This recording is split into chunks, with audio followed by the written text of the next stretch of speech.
Today on Paul's Old Crap, we're going to do an unboxing and installation of a product called SuperPaint, which is a graphics application made by Aldus.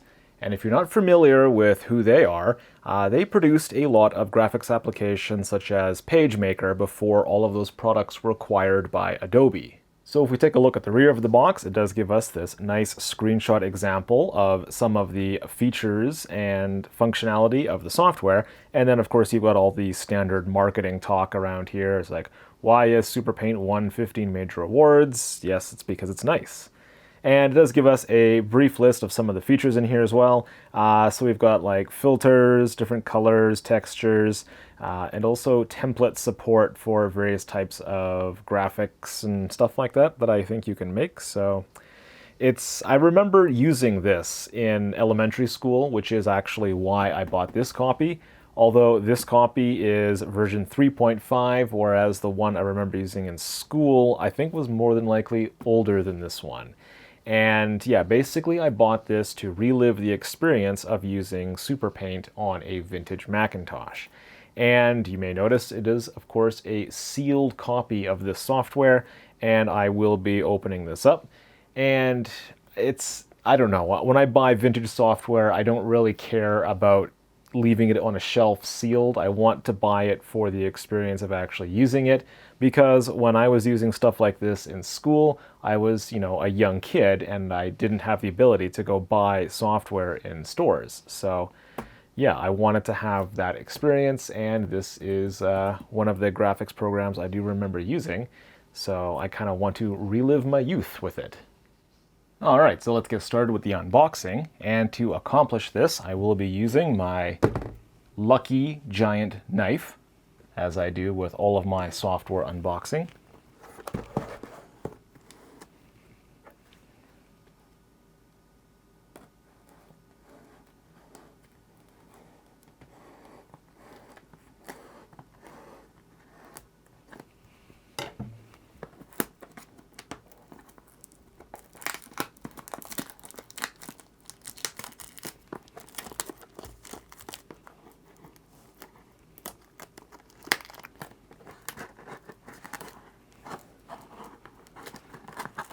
I always hate these cardboard tabs. I can never open these boxes properly. Ugh. Yeah, because now it's all creased right in the middle here. Yeah.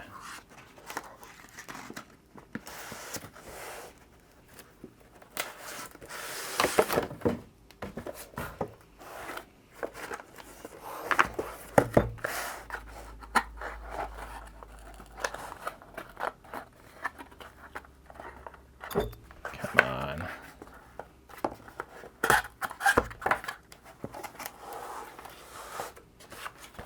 Oh wow, so we actually have quite a bit of material here. Let's just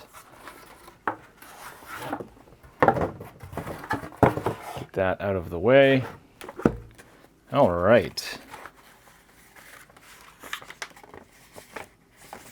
It's strange that this is already torn a little bit. I wonder if that's just from sitting in the box for so long, but Okay, so it looks like we start off with, okay, so we have a manual here which says it's for version 3.0, and then we have the addendum for version 3.5 of the software. So, okay. And if we take a look at some of the paperwork here, system requirements, this talks about, so this one looks like SE30, PowerBooks, except the PowerBook 100, Classic 2, LC family. So it looks like for this version of SuperPaint, we're looking at a 68020 processor or higher, it looks like. And if you're using below System 7, it looks like you need to have the 32-bit quick draw extension. Okay, installation instructions, well, just run the disks through the system, I would assume. What do we have here? We have the services and support, and since Aldus doesn't exist anymore, this obviously wouldn't do anything. Ooh, they give us a nice envelope for the return mail. Attention teachers. So, yeah, that's probably a good idea to leave something like this in there, because I think Aldus and I guess then Adobe, they're pretty big in the education markets. And because, I mean, I used this product at a school, so they probably did a lot of their sales through education. So, yeah, I can understand that they want to target teachers. And there's an Adobe brochure in this box. What? This is weird.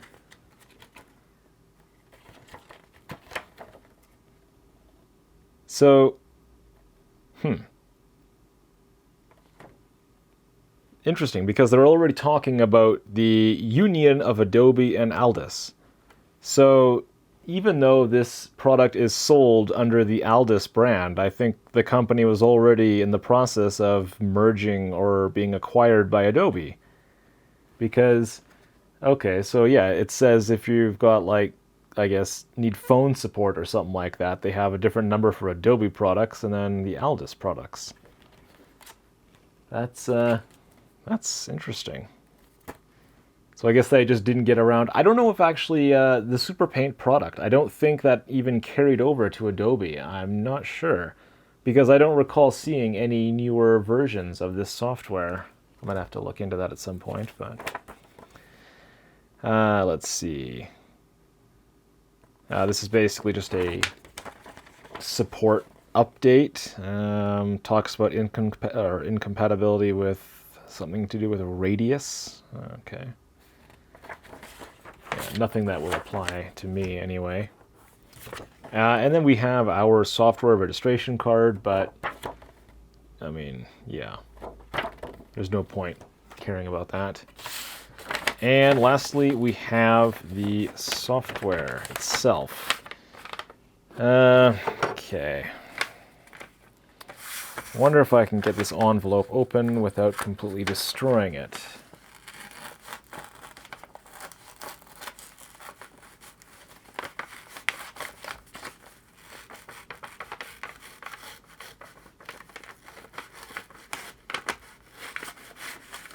Well, good enough.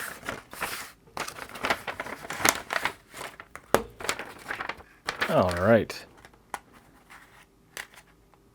Yeah, I'm assuming these are still new. What on earth is happening here? I guess the labels have just deteriorated over time. Yeah. This one's not even stuck to the disc anymore. Yeah, this stuff is super old. So let's take a look here. We have disc 1, disc 2, disc 3, disc 4. So the software is distributed on 4 double density Macintosh discs here. So it's not going to take a lot of space on the computer from the looks of it. So yeah, I think what we're going to do now is install this on one of my vintage computers. All right, so I was originally going to capture the install process for Aldus SuperPaint, but the capture that I did of that had basically messed up audio. So I've already got this installed, and I did already try it out a little bit, but I'm basically re-recording this experience now. So we might as well jump into it. And for this demonstration, I'm using my Mac LC475. All right. So I think by default, it loads up an 8-bit color document. If we go to our document info, let's see, document is color 8-bit, and we can also change this as well. So, I mean, we can put this at 16-bit if we really want, or we do also have the option of just making it black and white. And one thing I'm going to point out at the very start here, the way SuperPaint works, it's a little strange because there's actually 2 modes that the program works with. One being draw mode, which is this icon here, And when I clicked this, it actually changed the tools that were available here. And it also changed this menu up here to say Draw. And if you click this again, it converts it to paint mode. And now we have some different options available. And this menu now says Paint. And the way that objects and things like that interact with each other is interesting, because if you have something that you've done in draw mode and then you switch to paint mode, they basically are acting like two separate layers. So yeah, let's make a demonstration of that here though. In draw mode, that's where you have to be if you want to use the text tool. So I'm going to do, this is not looking the way it was supposed to, but then we can just resize this. There we go. So we take Paul's Old Crap. If we jump into our fonts, let's take a look at some different fonts here. That one looks nice. Make this bigger. I think we can probably even make this larger. There we go. So we have Paul's Old Crap. Now, if we want to do some sort of drawing around it, we actually have to switch into our paint mode. And say, for example, if we take the paintbrush, which right now is just basically a black color, nothing special about it. If we hold down this with our mouse, it will give us different colors. I think we just choose red here. And we can do a circle or oval or whatever you want to call it around our text. Now, if you do this and you kind of draw over that text there, and then if you switch back into draw mode, it doesn't actually impact that object. So it's still like the text that we already put there is not impacted by the paint tool that we used. And now that I've moved that, I think it actually placed it above the paint layer. Okay, and then if we switch back to the paint layer, it becomes the, I guess, the primary layer and now goes over top of the text. So that is fascinating. And in paint mode, if we just use the select tool, and then if I just hit delete, yeah, so it basically just, I don't know how to describe this, but it selects only what is within that box, which kind of confused me in if we go back into draw mode. If I only select this, it actually selects the entire image or object, I think. So if we hit the down arrow, yeah. So basically the entire object is actually selected because it's it treats things differently between the two modes there. So I don't know if I'm describing this correctly at all. It's just my observations, but let's take a look at some of the other aspects of this program. If we hop back into paint mode, and if we want to add a background to this entire image, we can do that by using the this tool here. And we have different options here. So this one here is the gradients, I believe. And then this one here is patterns. And then I think this is just solid color. So if we wanted to do a brick background, we can just select this. And we have our little arrow here indicating that we are using this as a paint, not a line. I think if I remember, I'll demonstrate that in a bit here. But so we have our bricks selected, and if we just click anywhere, it sets the entire background for this as bricks. And because we drew this line around our text in paint mode, which is what we're currently working with, it protected the inside contents here from having the bricks also apply.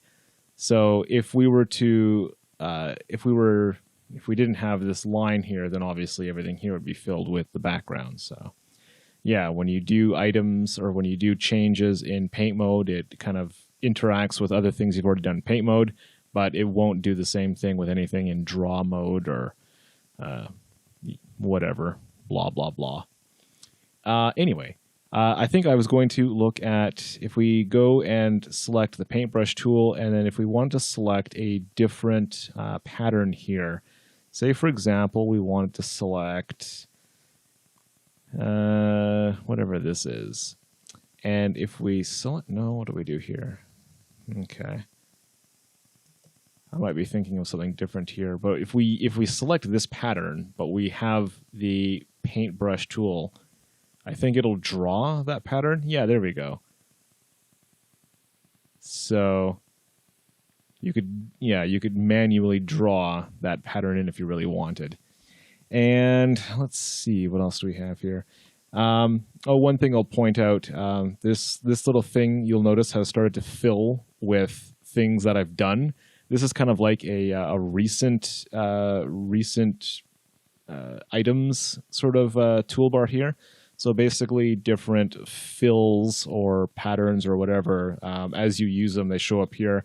I guess if you wanted to quickly jump back to one of these from your history, you just click it and it loads it back up here. So that's pretty convenient if you're doing a lot of the same things like over and over again. So, I was going to look at something with gradients, but let's see.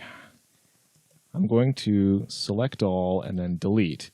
And then because we are in the paint mode, it does that to everything except the text, because that only applies into the draw mode.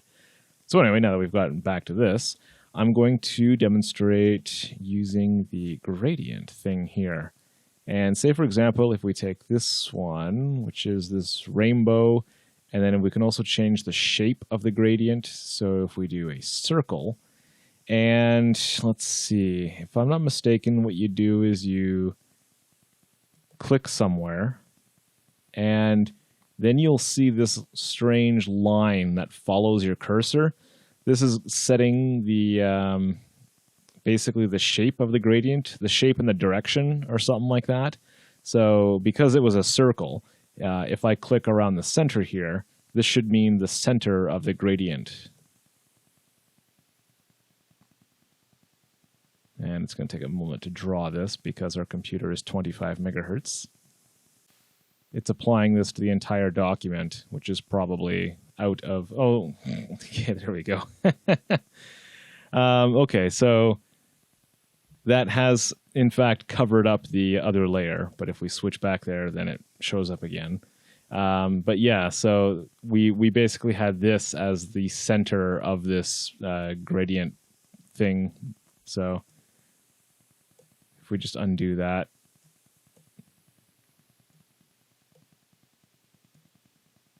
that's interesting. So the undo won't undo. So if I just select all and delete, there we go. We're back to the original starting point here. Weird. Anyway, so now that we're in paint mode still, if we take a look at some of these other tools, this one is like kind of like the same sort of thing. This is like a spray paint, so not like a paintbrush. But you'll notice we're still painting that gradient. So as soon as I release my mouse button, that line then follows me again. And then if I just click somewhere like right around here, it'll draw that gradient inside what I've painted. So if you didn't want to fill your entire screen, you can just use like the spray can, or we can do the same thing with the paintbrush. Say, for example, if you want to change this to just that. And if we wanted, we could also change the, like we could put this as like transparent or whatever. But yeah, so if we use the paintbrush tool and do this down here, it will give us more fill because it's, I guess, just the difference in the tools here. And then we undo the mouse. This thing follows me around. I click over here. And then it draws that from basically where I clicked the mouse. So yeah, that's fairly interesting. And then we've also got basically the standard tools. I've got the eraser here. Obviously, I cannot erase items. Like I'm clicking and dragging my mouse. It won't erase the text because that is in draw mode. And it's got, basically the same sort of other shapes that we have here you'd find in like any other paint program, like MS Paint or whatever. So let's take a look at some of our menus, though. There's some strange stuff in here. So in paint mode, it gives us a lot of these options here. I think if you want to do, let's see, masking, fill mode, so that was already available on the other thing there. Paint multiple, I have no idea what that is. Brush symmetry. Interesting. Invert, we'll do this. So, yep. Spatter gives us, well, it's making me click something. Let's just click there. Now I'm curious to see what this does. I think it basically just gives you like some sort of grain in the back. Yeah. So it basically just makes the background a little bit noisy. So that's interesting. What else do we have here? Trace edges. Oh, that makes everything look weird. So we'll just undo that. Let's see, brightness and contrast. I mean, that's fairly basic options that you'd find in things like Photoshop. So here's something called the Classic Art 1 sampler. So there's another product from Aldus called Gallery Effects, and you basically get one effect from that program for free, I guess.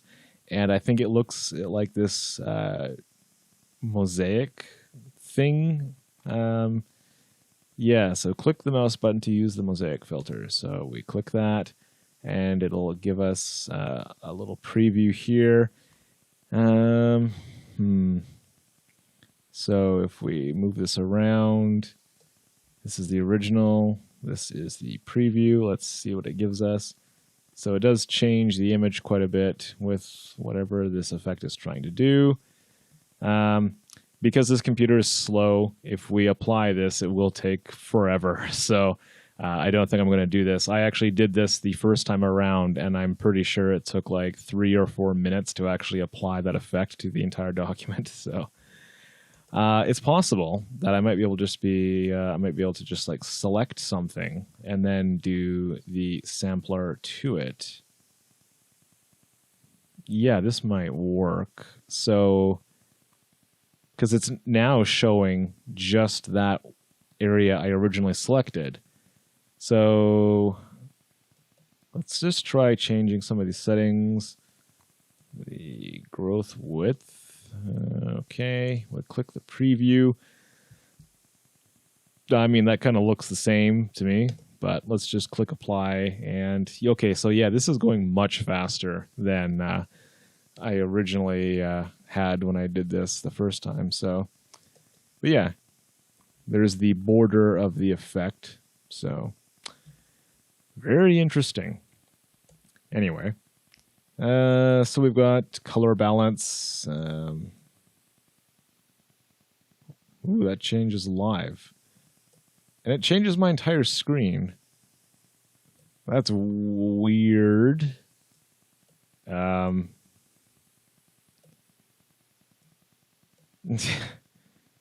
know, I was not expecting that to change the entire screen.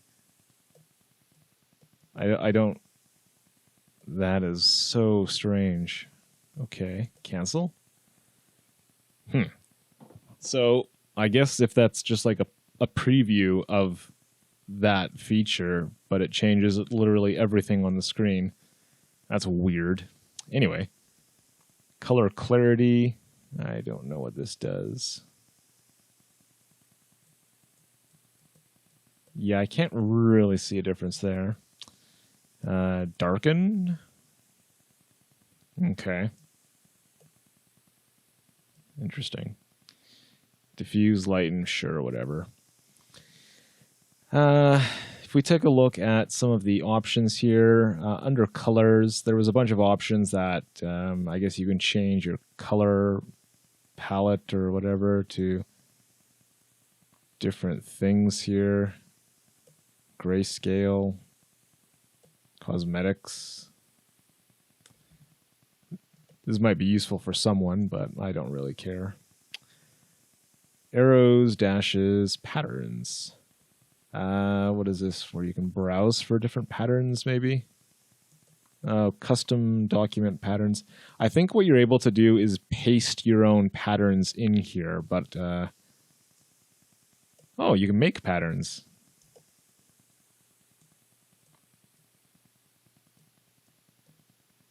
Let's see.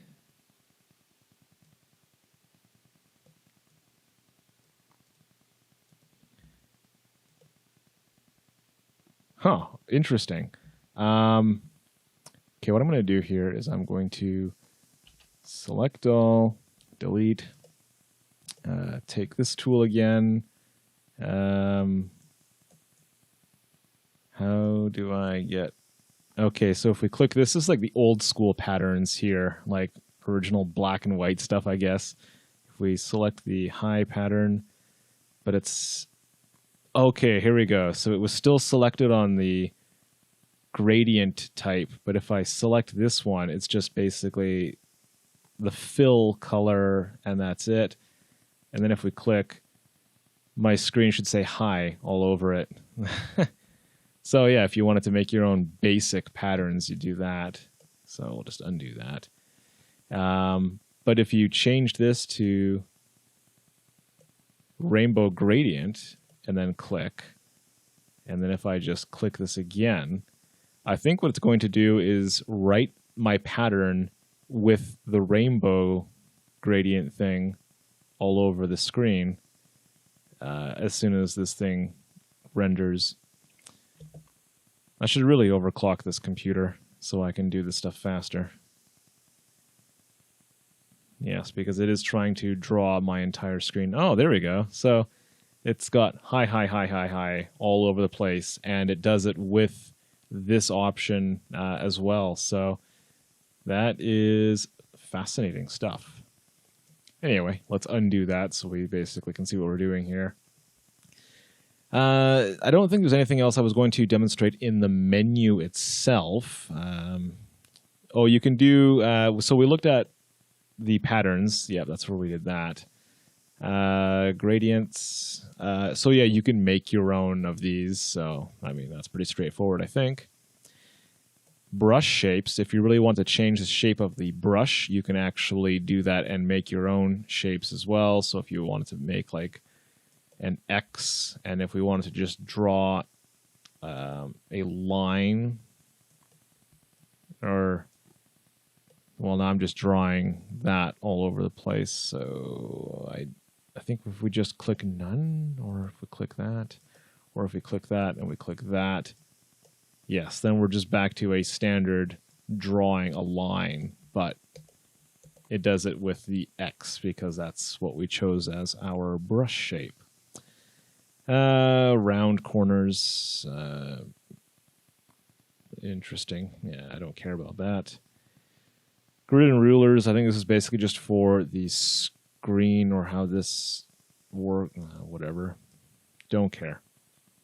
Preferences, I don't think there's anything really interesting in here. Some simple options here. Windows settings, document defaults, miscellaneous settings. Yeah. And that just takes us back to the beginning. Draw layer. Yeah, we already saw that one. Yeah, so,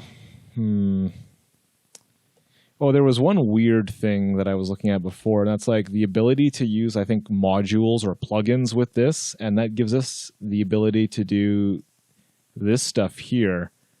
So if we take a look at some of these strange options, so like this is basically, I don't know if this is different in draw mode. I think these are basically the same, but if we hop back into paint mode, I think we can draw like this big @ symbol, or that's not it. This spiral is too large. Oh, my bad. You actually have to use your mouse to basically pick the shape. So it's not an @ symbol, my bad. It's basically just a spiral. The thing is so small here that I can't actually tell what it was supposed to be. But yeah, you can pick shapes to draw. We can do a 3D cube. So we click and drag to make the first part, and then now whenever I move the mouse, it wants to draw the second part, so we can just put this over here, and we click again, and it draws our shape. And we have a bunch of other options in here, whatever. Okay, that's just a box. I don't know what that was supposed to be. What's this? That's a box with some sort of shadow to it. I think we have to click this button. There we go.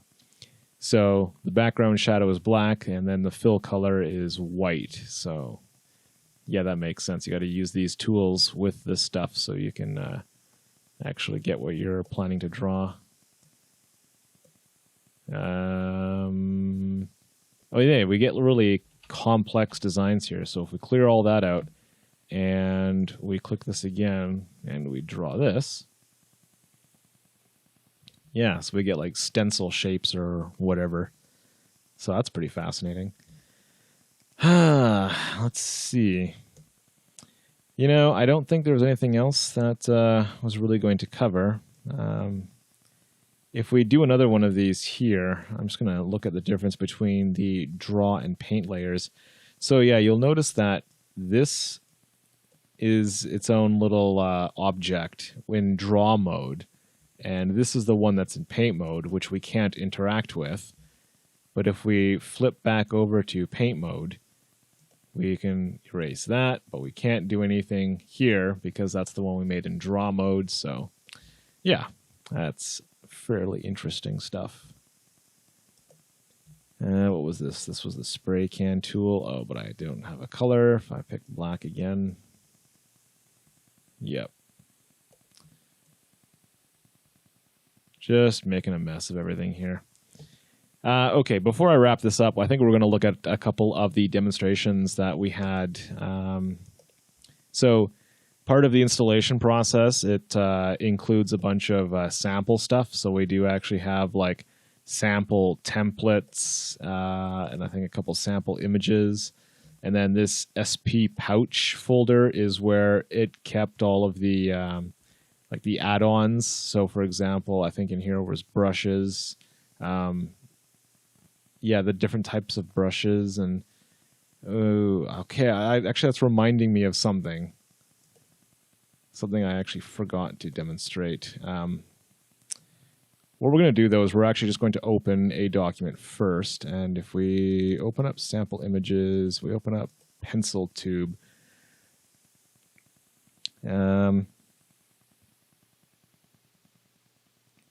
I think this is like a document they made in SuperPaint, I would assume.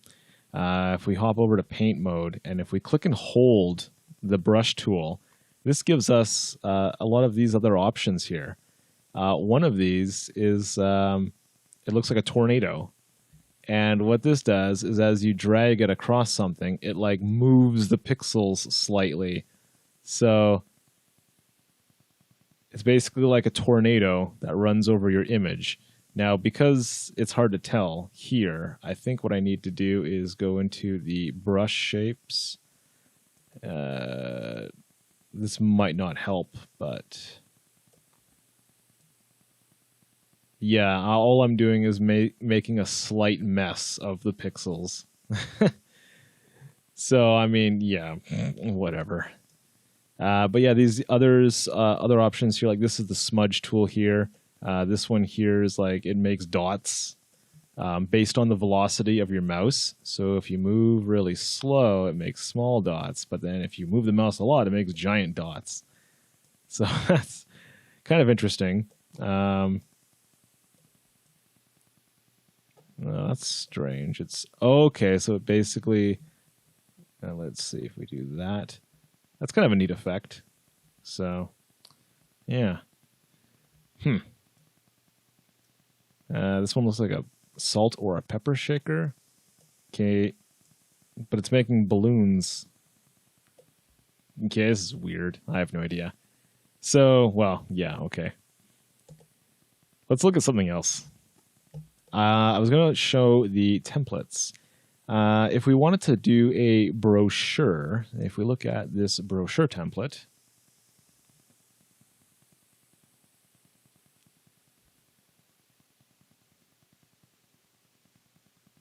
hurry up. So this gives us kind of like a large document here. But you could do your own full-page brochure here. So this is, if we look at the ruler on here, like it's got, I think this basically translates to like an 8.5 by 11 sheet of paper, like lengthwise here. And it's also got these fold lines. So these dotted lines here. So there's 2 of those lines across this document. And that indicates where you'd fold this to basically have your own brochure that you could print out. So this over here would be the front of the brochure. And then as we scroll this way, I think this would be the inside, and then this would end up being the back page of the brochure. So yeah, you could just modify this template, I guess, into whatever you wanted, and that's kind of neat. Let's see, other stuff here, party invitation. I think I remember looking at this one because it had this this like 80s/90s vibe to it. Like, yeah, this just looks so funny, but whatever.